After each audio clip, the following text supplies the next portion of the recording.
Good afternoon, meteorologist Ethan Emery here in the Fox 19 First Alert Streaming Center here on our Thursday edition of 19 at Noon live wherever you stream. And we've got a lot to talk about between what Milton has caused and what it's currently doing now in the Atlantic Ocean, the impacts it's still bringing for Florida, and then also here at home, Northern Lights viewing potential tonight, as well as the potential for frost. Yes, that term coming back with the sixth letter in the alphabet. So we've got that coming up here in a little bit. More details on that forecast and looking beyond the 7-day here in a little bit. But right now, things are looking quiet here in the tri-state. Want to remind you that, again, we're looking at a pretty dry forecast for the next couple of days. Next rain chance comes in late Saturday night into Sunday morning. I'll show you that model data here in just a little bit. But if you're heading out to lunch this afternoon, you're looking at a lot of sunshine, and temperatures here this hour are in the mid-60s, getting up into the low 70s, heading into the early afternoon hours. So that is what's happening now here in the tri-state. I do want to take a turn real quick and talk about the latest with the tropics.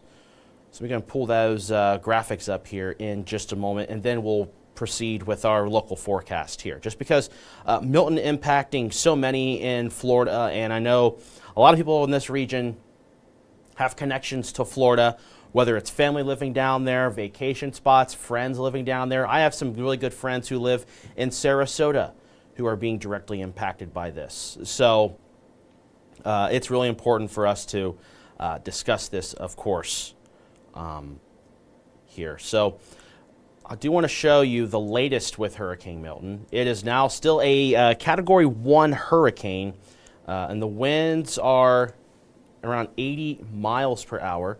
Sorry, I'm trying to pull up the graphics here, so give me a moment. And so it's Category 1, winds are at 85 miles per hour. It is continuing to weaken. You can see some of the rain activity with this. This is the outer band here. It's going to loop through.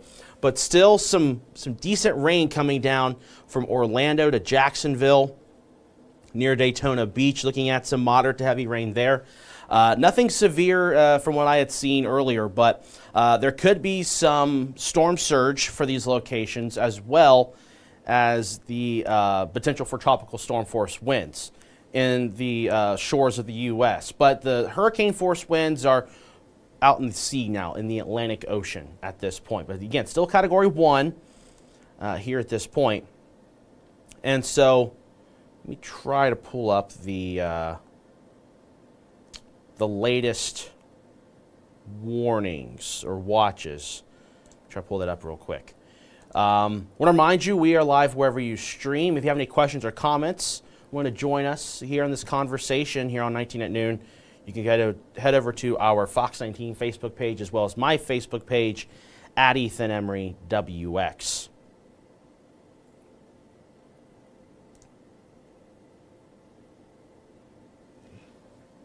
Well, finding graphics is a little bit harder than I'd like it to be. Okay. Found it. So I want to start off with this latest graphic here.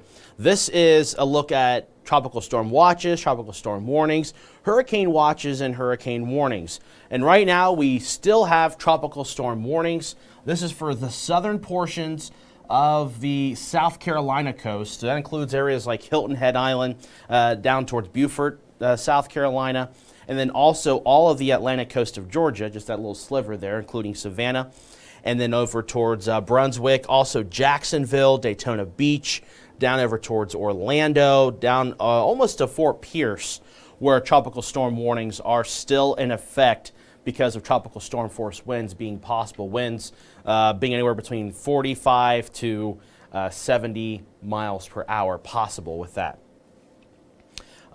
which the winds will begin to decrease as the day progresses, as the hurricane does continue to move off to the east.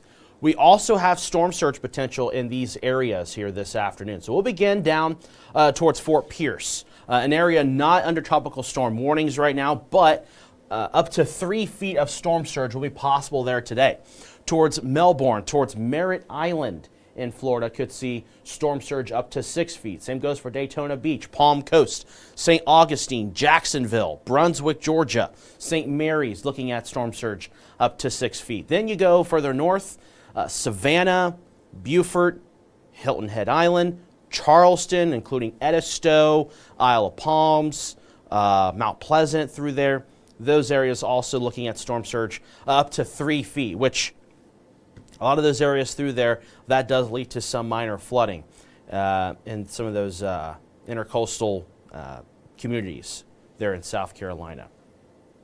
So those are the two impacts today with regards to Milton.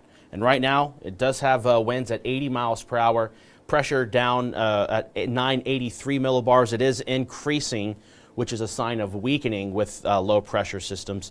And this thing is going to move off to the east and weaken going into the end of the week. By 9 o'clock on Friday evening, it's way off in the Atlantic with winds up to 50 miles per hour.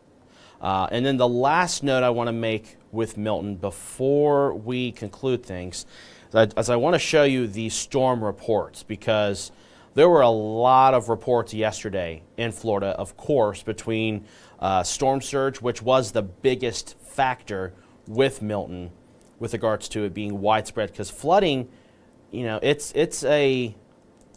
not a pretty headline compared to damaging winds or tornadoes. Then there were both of those things, but flooding is something that is significant. I mean, look at what Helene did in the Appalachian Mountain region.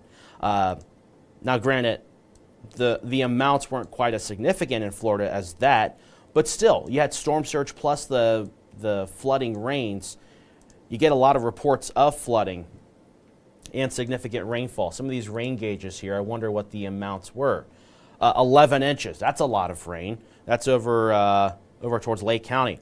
5, 8, 10, 12 inches of rain in these areas. So again, quite a bit of reports of the flooding rains as well as the storm surge. I'm going to look at the last 24 hours here of these reports, and then this will be the end of the Milton conversation unless somebody asks on Facebook. So look at this. Look at how many tornado reports there were. A lot of them. A lot of them being confirmed. And these weren't just your quick spin-ups. These were large tornadoes, long track tornadoes even, and very frightening sight to see, because you don't often see, those large destructive tornadoes very often in areas like Florida, but they occurred, and there were several of them, from storm chasers showing video to people who were sheltering having video. And that was in addition to the wind damage that was already there, with wind damage from winds sustained in excess of 100 miles per hour towards the Tampa metro area yesterday evening. I want to say landfall occurred, I want to say between 8:30 and 9 o'clock last night. I can't remember the exact timing, but it was a Category 3 hurricane, and there were some, obviously a lot of wind damage, which continued up towards Orlando, Daytona Beach, just south of Jacksonville, and then, of course, towards Tampa, which, if you're curious, I'm sure there's going to be somebody out there asking, why aren't there a lot of damage reports in Tampa? Because everyone moved out, and the people who were there probably don't have electric, probably don't have cell service. And so it's kind of hard to get those reports when there's not a lot of people there, or if they are there, they don't have access to submit those reports. And there are obviously storm chasers down there,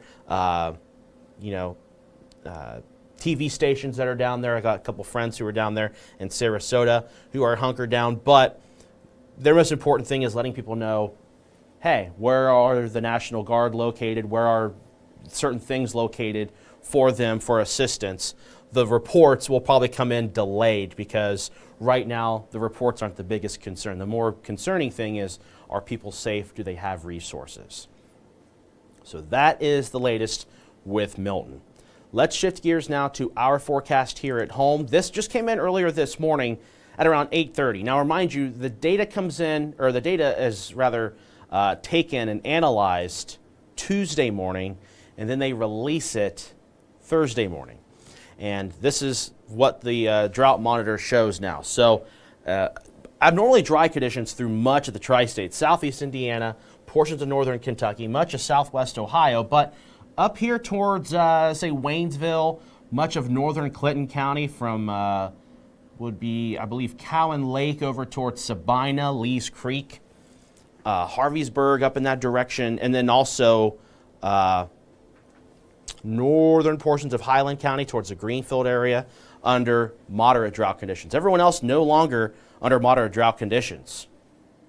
But the forecast does look dry, which, and another thing is Ohio and Kentucky, both states have seasonal burn bans from 6 a.m. to 6 p.m. Through at least November.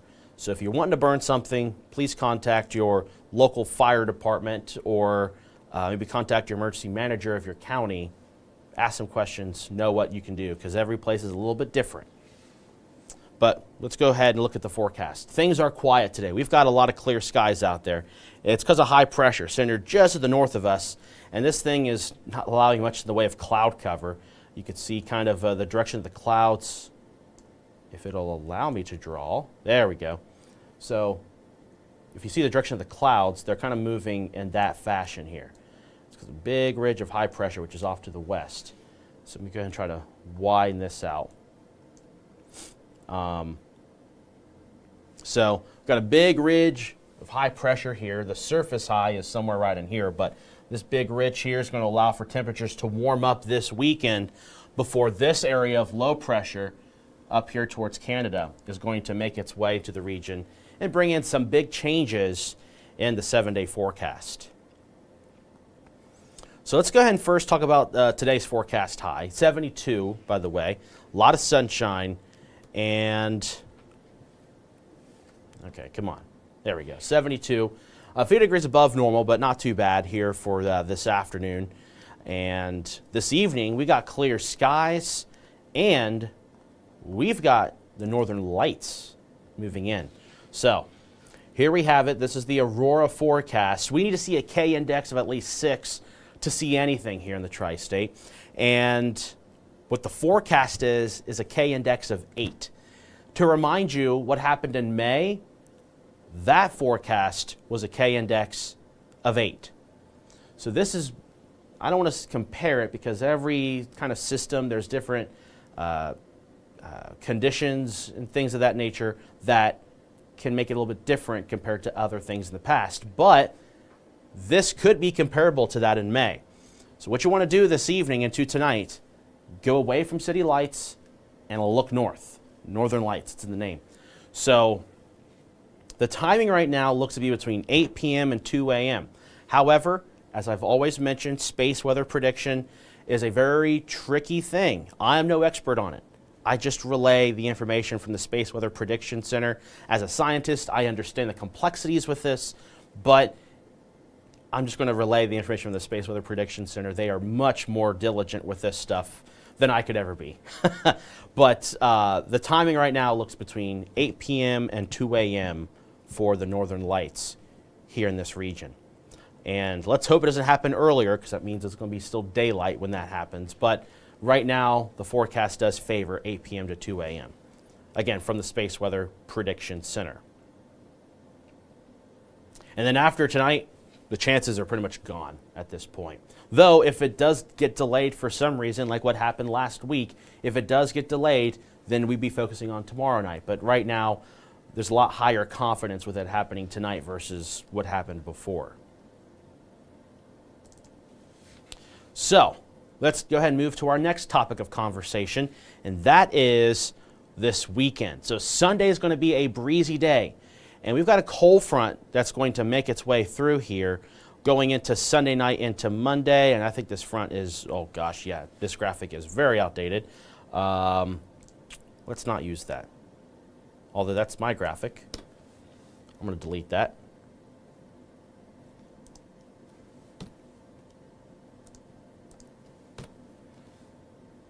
Okay, so this is Sunday evening. You can see right here the front. This is the cold front here. And Sunday is going to be breezy. We'll have some chances of rain. And I'm also going to change the timing because there's going to be a chance of rain. People messing with my stuff. It's today, 1 hour later. Let's go there. Okay. Here we go. Let's go to Saturday. Saturday clouds will increase, mainly mid to upper level clouds. And then Saturday night into Sunday, here you have it, some chances for some light showers move in. So Sunday morning, a few wet sidewalks could be possible, a few wet roads could be possible, but nothing too drastic than that. But much of Sunday looks dry. So there's a slight chance of rain both Sunday morning and Sunday evening, but if you have outdoor plans Sunday, keep them. Just might have, I would say in the back of your mind, maybe consider having something indoors, but I think most of the day Sunday you're having no issues. No severe weather threats either, for those of you asking. This cold front, though, is pretty powerful, but the cold front, the low associated with it, is much further north into the Great Lakes region. What we could be dealing with, though, is going to be breezy winds, gusting between 25 and 35 miles per hour on Sunday. But then, once the front passes Sunday night into Monday, we've got some shower chances on Monday and Tuesday. And with that much cooler air moving in from the north, and look at this. This is Tuesday night into Wednesday morning, 2:30 in the morning. Look at this. We've got clear skies, falling temperatures, and the potential for frost in the 7-day forecast. So without further ado, let's go ahead and show you that 7-day. We'll pause real quick, have a discussion, and then we will look beyond the 7-day forecast here in just a moment. So once it loads, I just rebooted these computers before we went live, so they should be running with no issue. And they're good. So here it is. 72 today, 75 for your Friday. Saturday looks to be the warmest day of the 7-day forecast and the warmest day of the foreseeable future right now. 80 with, I will say Saturday, I am going to update this forecast for Catherine and Steve to use this afternoon. But I will say Saturday now looks like perhaps some increasing clouds through the day. Mid to upper level clouds moving in for Saturday afternoon. So if for some reason there was going to be northern lights Saturday night, I would say it probably won't be as good looking. But there's not going to chance for that. Just saying that. But Sunday looking breezy, high of 78, and there's that slight chance both in the morning and in the evening. And then Monday and Tuesday, both days, slight chances on and off. It's not looking like a certain time period. It looks like just kind of the nature of the system we're dealing with. It's going to bring us kind of waves of rain opportunities, mainly during, I would say, the daytime hours of both your Monday and Tuesday. But it does look chilly. High of 61 for your Monday, Tuesday 58, and then Tuesday night into Wednesday I think is going to be the opportunity where we could see frost in the tri-state. Cincinnati 37, a lot of rural areas, low to mid 30s for morning lows going into next Wednesday. So that is the 7-day forecast. What we're going to do now is take a look at your Facebook comments and questions, and then we will go ahead and begin to conclude this here soon. I left my cell phone downstairs, so if you are commenting on my Facebook page, at Ethan Emery WX, I can't see it, so I apologize. I did look at the comments yesterday, but yesterday I had a lot on my plate with reporting and whatnot. So I did see a couple of comments. I think I answered those during the Facebook Live. One of the things I didn't mention, though, and that page commented on it, is it's Taco Week. Yes. And got a few more days to enjoy Cincinnati Taco Week. In fact, my parents were in town over my weekend, Monday, Tuesday. We went out to some good taco places here in Cincinnati, and one of which, including my uncle, he homemade some street tacos. But we did go out to a couple of taco places, and boy, were they good, great deals. It's awesome that our city is able to have all these cool restaurant weeks where all these local restaurants are having these deals to we're able to try out new foods. Okay, some more comments. Iris says, come here, East Cleveland. I don't know the forecast for Cleveland. Iris, if you're wanting to know what the forecast is, I would suggest going to our sister station up there, WOIO. They might have a better forecast for you. Now, I've only been to Cleveland a couple of times. So, yeah. Michael, thumbs up. Right back at you, Michael. Molly says, hello, Ethan. We do need the rain. I like fall, just not the chill mornings. Well, yeah, I was going to say, I feel like everyone has a complaint at some point around this time of the year, whether it's too warm, too cold, too dry, too wet. And it's just, we're in that transitional season. We kind of get a mixed bag of everything between late August and early November. Just because it's fall season, you got different air masses working with or against each other. And so this 7-day forecast, a little bit everything. A little bit warmer air, which Anthony's saying bring that warm weather back.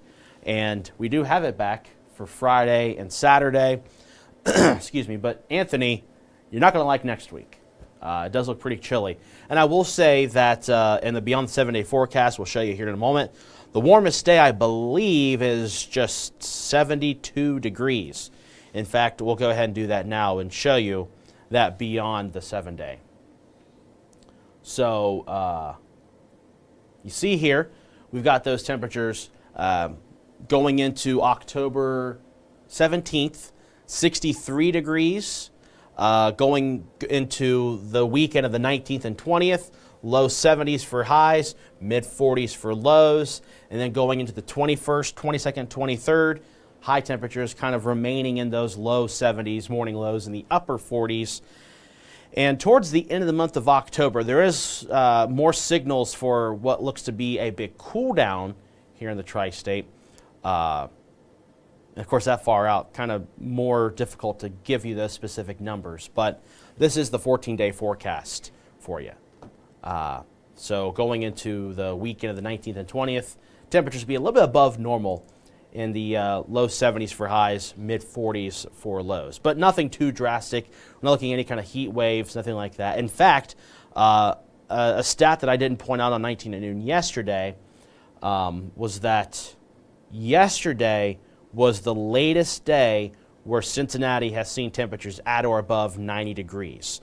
So I think it's safe to say that we're done with 90s. No more 90s in Cincinnati for the rest of the year. Maybe 90s clothes or 90s music, but no 90s temperature-wise.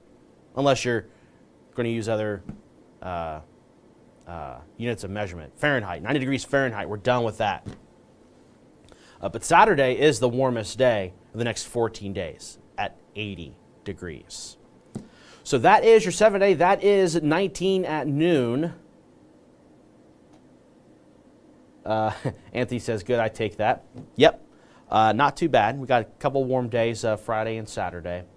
And thank you. Hope you had a good day as well. So this is the conclusion here of 19 at noon. Again, we're going to have more on Milton and recovery efforts and the cleanup efforts going on there in Florida. Also updates with Helene recovery, because I know there's still a lot ongoing there in the Appalachia region of North Carolina and Tennessee with the remnants of Helene bringing that devastating flooding.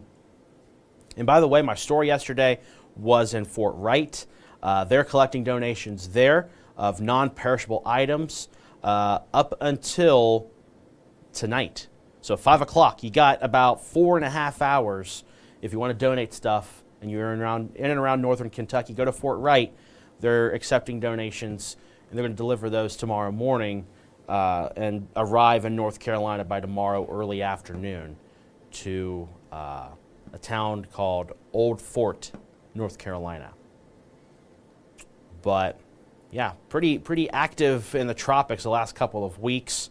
And of course, we'll be monitoring that, monitoring the northern lights, monitoring the frost potential next week, and the breezy conditions on Sunday. We'll give all of those details for you coming up at 3 o'clock with meteorologist Catherine Bodak, and then Chief Meteorologist Steve Horstmeyer at 5 o'clock here on Fox 19. And I want to remind you, too, that tomorrow I will be filling in for Catherine, and I'll be on 9 a.m., 10 a.m., 11 a.m., 3 p.m., and 4 p.m., and also be here on 19 at noon on Friday. So if you usually watch me on 7:15 on Friday evenings, it'll be Steve on Friday. Got some schedule kind of shakeups because we're consistent. Just kidding. Have a good laugh here. So that'll do it for us here on 19 at noon. Thank you all so much for joining us. We will give you an updated forecast beginning at 3 o'clock on Fox 19. And also check us out on fox19.com/weather and the Fox 19 News and First Alert weather apps.